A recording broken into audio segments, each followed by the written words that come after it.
इलाहाबाद की एक खुशनुमा सुबह थी और जिसकी कहानी मैं कहने जा रहा हूँ वह सुबह से भी ज़्यादा मासूम युवक प्रभाती गाकर फूलों को जगाने वाले देवदूत की तरह अल्फ्रेड पार्क के लॉन पर फूलों की सरजमी के किनारे किनारे घूम रहा था।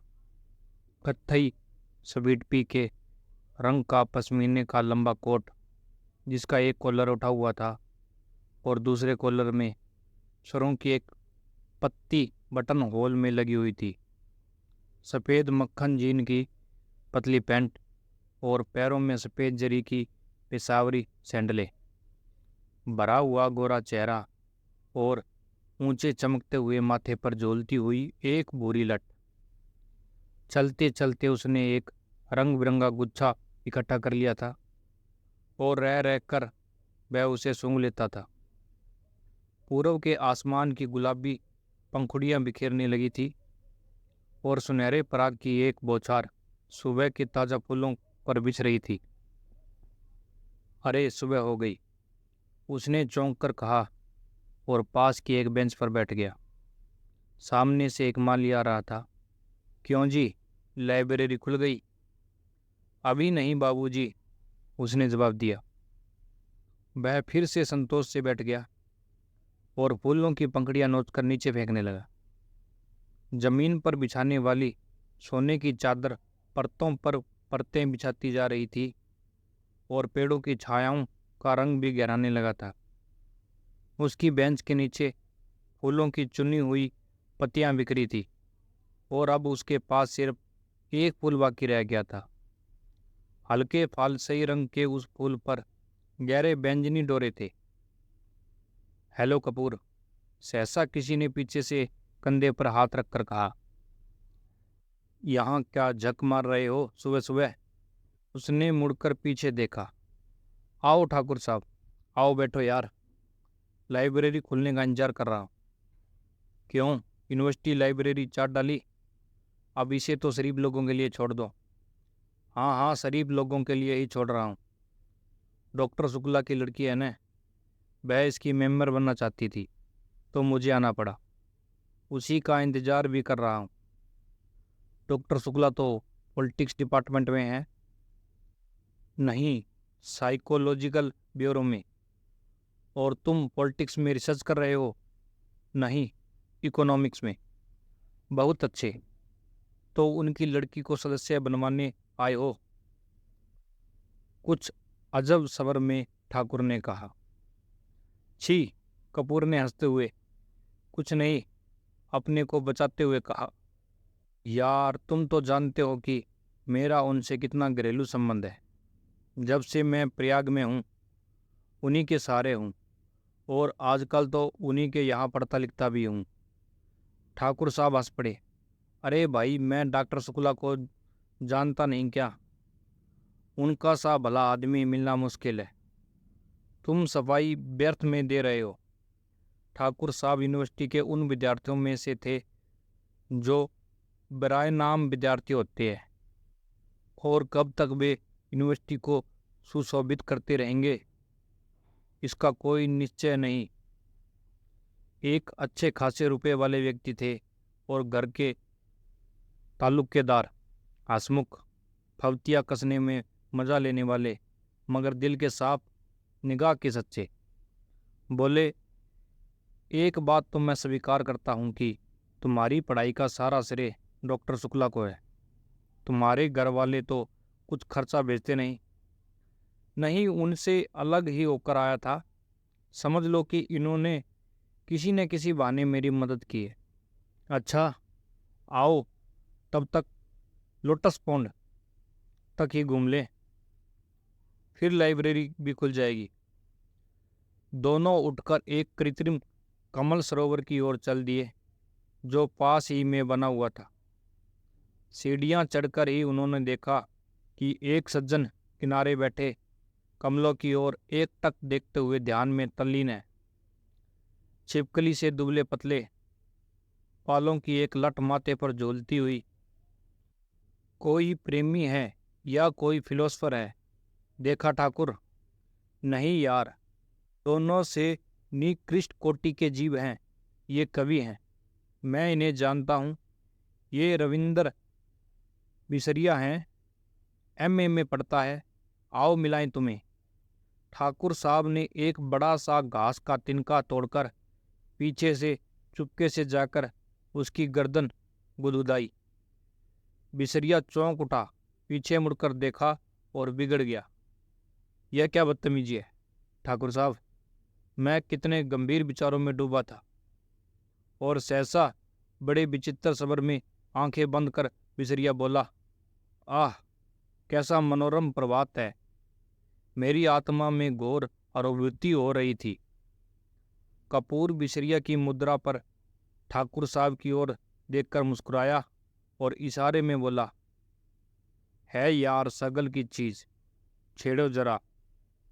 ठाकुर साहब ने तिनका फेंक दिया और बोले, माफ करना भाई बिसरिया, बात यह है कि हम लोग कवि तो नहीं हैं, इसलिए समझ नहीं पाते। क्या सोच रहे थे तुम? बिसरिया ने आंखें खोली और एक गहरी सांस लेकर बोला, मैं सोच रहा था कि आखिर प्रेम क्या होता है, क्यों होता है, कविता क्यों लिखी जाती है, फिर कविता के संग्रह उतने क्यों नहीं बिकते जितने उपन्यास या कहानी संग्रह। बात तो गंभीर है, कपूर बोला। जहाँ तक मैंने समझा और पढ़ा है, प्रेम एक तरह की बीमारी होती है, मानसिक बीमारी, जो मौसम बदलने के दिनों में होती है। मसलन कार्तिक या फागुन चैत। इसका संबंध रीढ़ की हड्डी से होता है और कविता एक तरह का सन्निपात होता है। मेरा मतलब आप समझ रहे हैं ना मिस्टर सिवरिया? सिवरिया नहीं, बिसरिया, ठाकुर साहब ने टोका।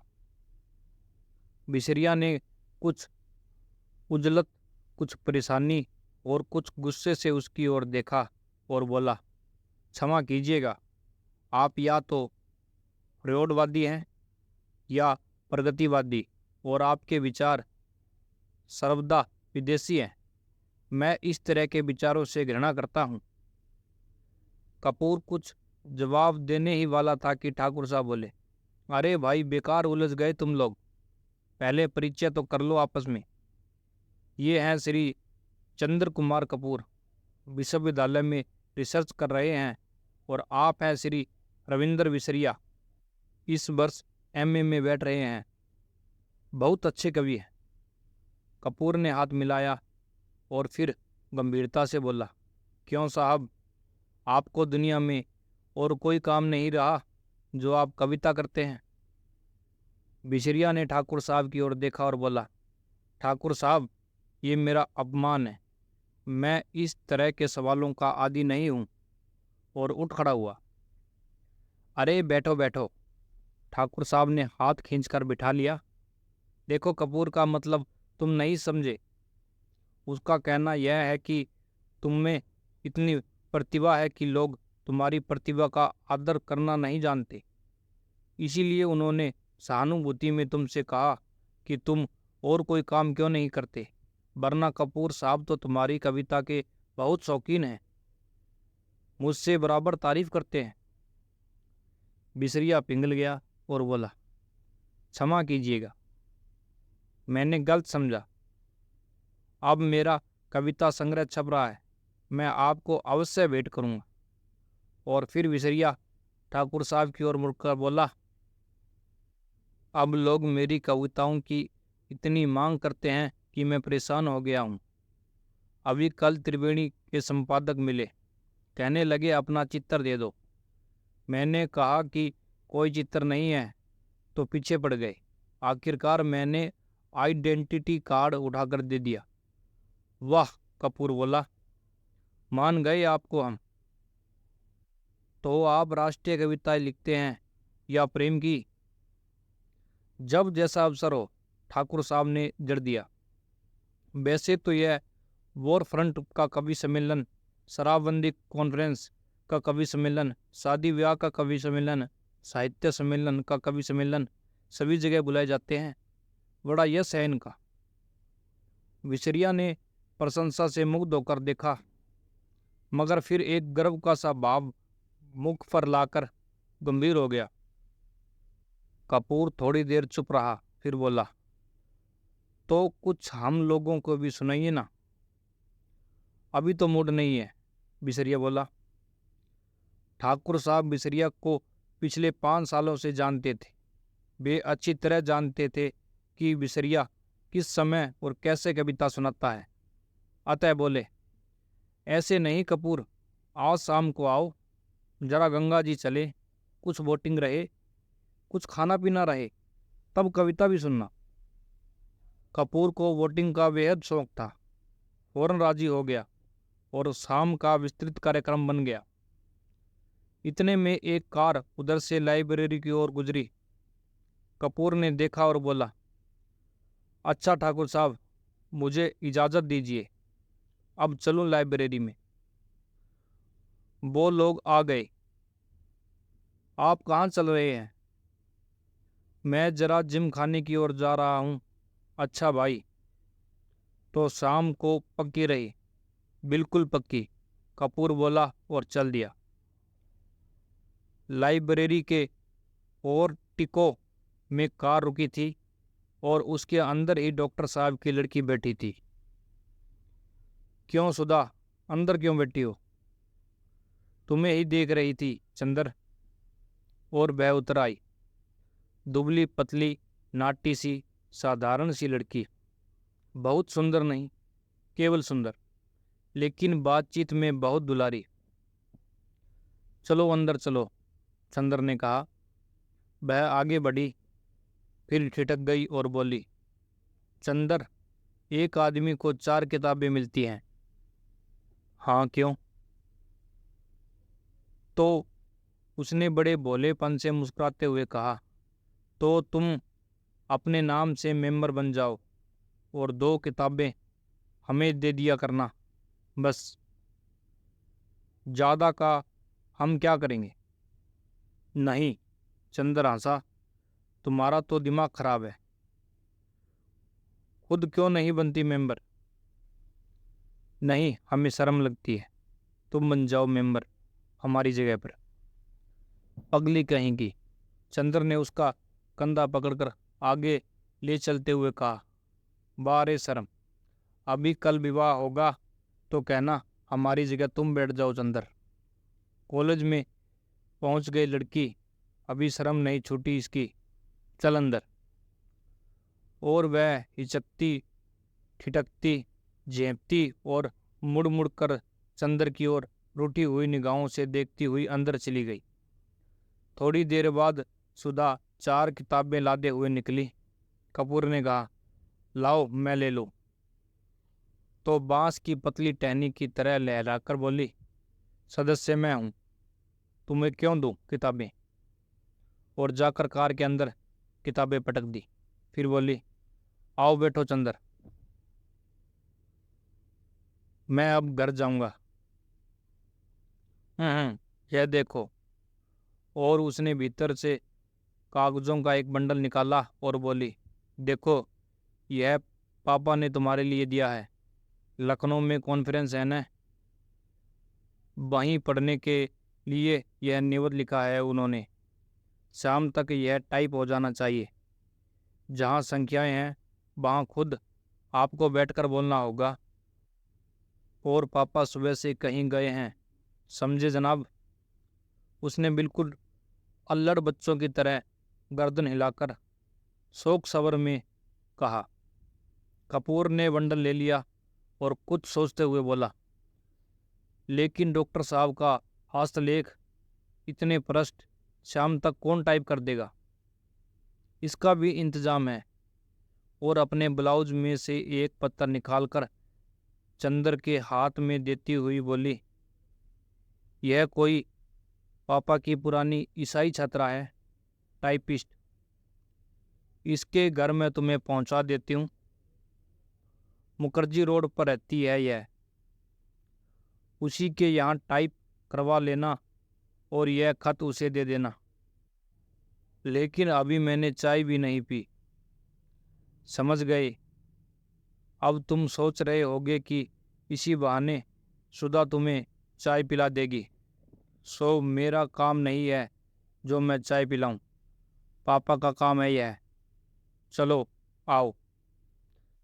चंदर भीतर बैठ गया और किताबें उठाकर देखने लगा। अरे, चारों कविता की किताबें उठा लाई। समझ में आएंगी तुम्हारे? क्यों सुधा? नहीं, चिढ़ाते हुए सुधा बोली। तुम कहो, तुम्हें समझा दें? इकोनॉमिक्स पढ़ने वाले क्या जाने साहित्य। अरे, मुखर्जी रोड पर ही ले चलो ड्राइवर। चंद्र बोला। इधर कहाँ चल रहे हो? नहीं, पहले घर चलो, सुधा बोली। चाय पी लो तब जाना। नहीं, मैं चाय नहीं पीऊँगा, चंद्र बोला। चाय नहीं पीऊँगा? वाह वाह। सुधा की हंसी में दूधिया बचपन झलक उठा। मुंह तो सूखकर गोभी हो रहा है, चाय नहीं पियेंगे। बंगला आया तो सुधा ने महराजिन से चाय बनाने के लिए कहा और चंदन को स्टडी रूम में बिठाकर प्याले निकालने के लिए चल दी। वैसे तो यह घर, यह परिवार चंद्र कपूर का अपना हो चुका था। जब से वह अपनी माँ से झगड़कर प्रयाग भाग आया था पढ़ने के लिए, यहाँ आकर बीए में भर्ती हुआ था और कम खर्च के ख्याल से चौक में एक कमरा लेकर रहता था। तभी डॉक्टर शुक्ला उसके सीनियर टीचर थे और उसकी परिस्थितियों से अवगत थे। चंदर की अंग्रेजी बहुत ही अच्छी थी और डॉक्टर शुक्ला उससे अक्सर छोटे छोटे लेख लिखवाकर पत्रिकाओं में भिजवाते थे। उन्होंने कई पत्रों के आर्थिक स्तंभ का काम चंदर को दिलवा दिया था और उसके बाद चंदर के लिए डॉक्टर शुक्ला का स्थान अपने संरक्षक और पिता से भी ज़्यादा हो गया था। चंदर शर्मिला लड़का था, बेहद शर्मिला। कभी उसने यूनिवर्सिटी के वजीफे के लिए भी कोशिश न की थी, लेकिन जब बीए में वह सारी यूनिवर्सिटी में सर्वप्रथम आया, तब स्वयं इकोनॉमिक्स विभाग ने उसे यूनिवर्सिटी के आर्थिक प्रकाशनों का वैतनिक संपादक बना दिया था। एमए में भी वह सर्वप्रथम आया और उसके बाद उसने रिसर्च ले ली। उसके बाद डॉक्टर शुक्ला यूनिवर्सिटी से हटकर ब्यूरो में चले गए थे। अगर सच पूछा जाए तो उसके सारे करियर का श्रेय डॉक्टर शुक्ला को था, जिन्होंने हमेशा उसकी हिम्मत बढ़ाई और उसको अपने लड़के से बढ़कर माना। अपनी सारी मदद के बावजूद डॉक्टर शुक्ला ने उससे इतना अपनापन बनाए रखा कि कैसे धीरे धीरे चंद्र सारी गैरियत खो बैठा, यह उसे खुद नहीं मालूम। यह बंगला, इसके कमरे, इसके लॉन, इसकी किताबें, इसके निवासी, सभी कुछ जैसे उसके अपने थे और सभी का उससे जाने कितने जन्मों का संबंध था। और यह नन्ही दुबली पतली रंगीन किरण सी सुधा, जब आज से बरसों पहले यह 7वीं पास करके अपनी बुआ के पास से यहाँ आई थी, तब से लेकर आज तक ये वह भी चंदर की अपनी होती गई थी। इसे चंदर खुद नहीं जानता था। जब वह आई थी तब वह बहुत शर्मीली थी, बहुत भोली थी। 8वीं में पढ़ने के बावजूद वह खाना खाते वक्त रोती थी, मचलती थी तो अपनी कॉपी फाड़ डालती थी और जब तक डॉक्टर साहब उसे गोदी में बिठाकर नहीं मनाते थे वह स्कूल नहीं जाती थी। 3 वर्ष की अवस्था में ही उसकी माँ चल बसी थी और 10 साल तक वह अपनी बुआ के पास एक गांव में रही थी। अब 13 वर्ष की होने पर गांव वालों ने उसकी शादी पर जोर देना और शादी न होने पर गांव की औरतों ने हाथ नचाना और मुंह मटकाना शुरू किया, तो डॉक्टर साहब उसे इलाहाबाद बुलाकर 8वीं में भर्ती करा दिया। जब वह आई थी तो आधी जंगली थी। तरकारी में घी कम होने पर भी वह महराजिन का चौका झूठा कर देती थी और रात में फूल तोड़कर न लाने पर अक्सर उसने माली को दांत भी काट खाया था। चंदर से जरूर वह बेहद डरती थी, पर न जाने क्यों चंदर भी उससे नहीं बोलता था। लेकिन जब 2 साल तक उसके ये उपद्रव जारी रहे और अक्सर डॉक्टर साहब गुस्से के मारे उसे न साथ खिलाते थे और न उससे बोलते थे, तो वो रो रो कर और सिर पटक पटक कर अपनी जान आधी कर देती थी। तब अक्सर चंदर ने पिता और पुत्री का समझौता कराया था, अक्सर सुधा को डांटा था, समझाया था, और सुधा घर भर से अल्लड़, पुरवाई और विद्रोही झोंके की तरह तोड़ फोड़ मचाती रहने वाली सुधा चंदर की आंख के इशारे पर सुबह की नसीम की तरह शांत हो जाती थी। कब और क्यों उसने चंदर के इशारों का यह मौन अनुशासन स्वीकार कर लिया था, यह उसे खुद नहीं मालूम था। और यही सब कुछ इतने स्वाभाविक ढंग से, इतना अपने आप होता गया कि दोनों में से कोई भी इस प्रक्रिया से वाकिफ नहीं था, कोई भी इसके प्रति जागरूक न था। दोनों का एक दूसरे के प्रति अधिकार और आकर्षण इतना स्वाभाविक था जैसे शरद की पवित्रता या सुबह की रोशनी। दोनों का एक दूसरे के प्रति अधिकार और आकर्षण इतना स्वाभाविक था जैसे शरद की पवित्रता या सुबह की रोशनी। और मज़ा तो यह था कि चंदर की शक्ल देखकर छिप जाने वाली सुधा इतनी ढीठ हो गई थी कि उसका सारा विद्रोह, सारी धुंधलाहट, मिजाज की सारी तेजी, सारा तीखापन और सारा लड़ाई झगड़ा सभी की तरह से हटकर चंदर की ओर केंद्रित हो गया था। वह विद्रोहिनी अब शांत हो गई थी, इतनी शांत, इतनी सुशील, इतनी विनम्र, इतनी मिष्ट भाषिणी कि सभी को देखकर ताज्जुब होता था, लेकिन चंदर को देखकर जैसे उसका बचपन फिर लौट आता था। और जब तक वह चंदर को झिकाकर छेड़कर लड़ नहीं लेती थी उसे चैन नहीं पड़ता था, अक्सर दोनों में अनबोला रहता था।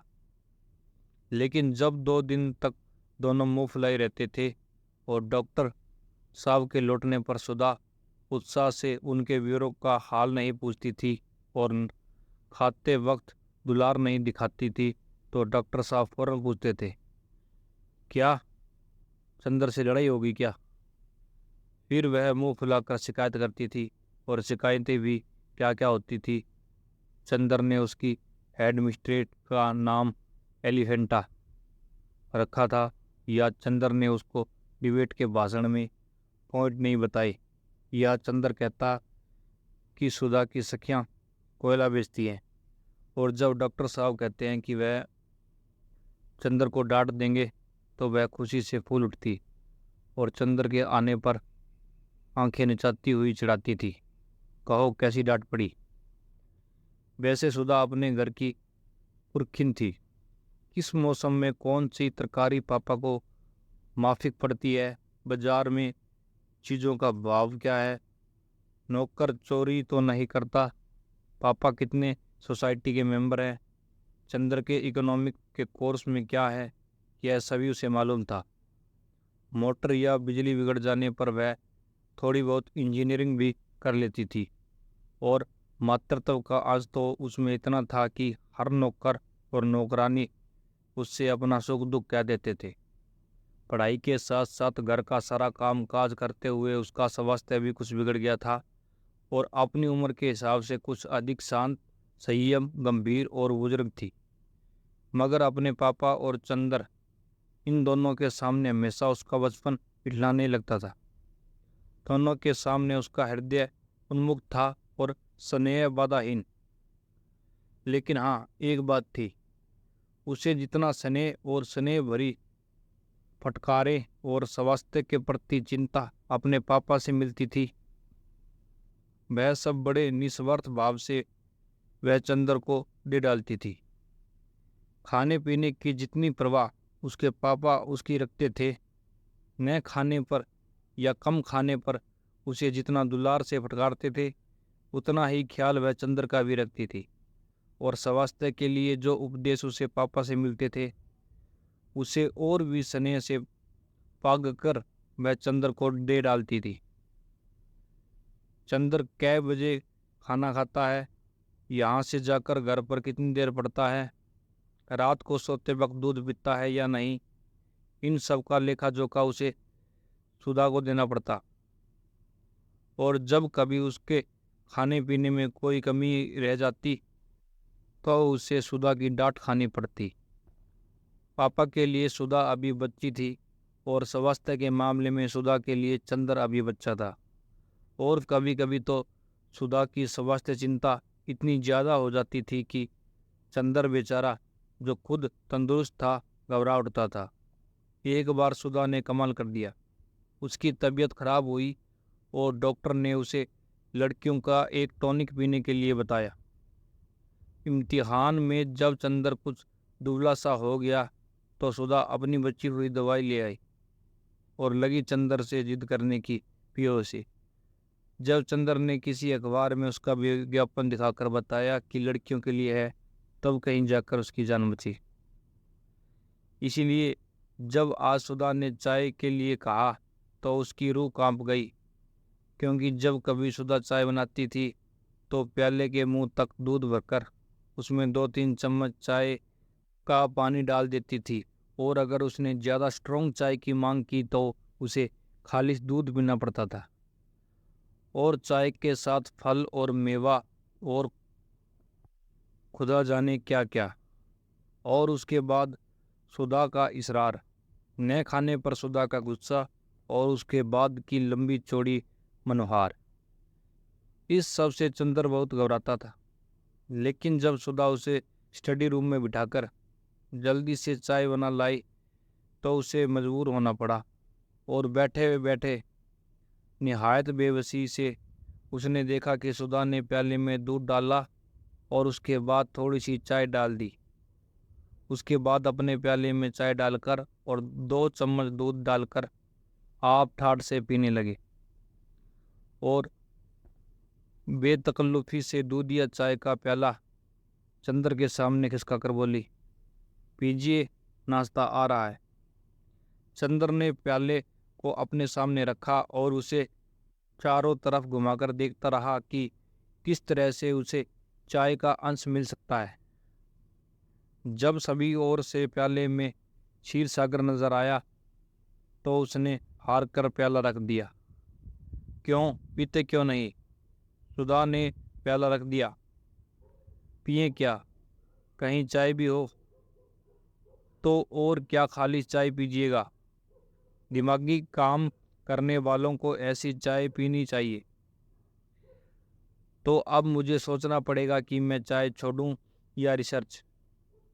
न ऐसी चाय मुझे पसंद है, न ऐसा दिमागी काम। लो, आपको विश्वास नहीं होता? मेरी क्लास फेलो है गेसु काजमी, सबसे तेज लड़की। उसकी अम्मी उसे दूध में चाय उबाल कर देती है। क्या नाम है तुम्हारी सखी का? गेसु। बड़ा अच्छा नाम है।